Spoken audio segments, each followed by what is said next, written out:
Dahil sa kahirapan, maraming naaapektuhan lalong-lalo na ang relasyon ng isang pamilya na nasisira dahil sa problemang pinansyal, na pati ang kanilang mga anak ay naapekto dahil sa pagtatalo sa problema ng pera.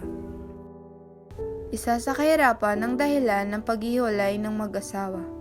Nagkakaproblemang pinansyal na nakakaapekto sa kanilang anak. Ang pag-aaway ng magulang sa harap ng bata ay dahilan para makaramdam ng takot, pagkabahala at stress sa tahanan. Nagiging sanhi ito para maisip ng bata na walang seguridad sa kanilang bahay. Isa ito sa mga nangyayari ngayon dahil sa labis na kahirapan.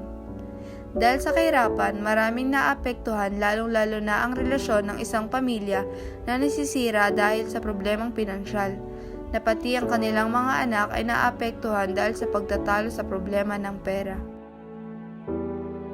Bawat buhay natin maraming pagsubok ang dumadaan, pero palagi nating tandaan na lahat ng problema ay dumadaan lang sa bawat buhay natin. Lahat ng problema may solusyon, kailangan mo lang pag-isipan ng mabuti ang mga gagawin mong hakbang sa buhay mo. Ang inflation na tumatama sa Pilipinas ay malaking epekto sa lahat. Isa sa mga problema ng ating bansa ay ang kahirapan. Ang kahirapan sa pagtugon sa pangangailangan ng bawat Pilipino. Sa paglipas ng panahon, nagsumikap ang ating pamahalaan upang matugunan ang isyong ito, lalo na tumataas ang demand ng mga mamimili sa mga kalakal.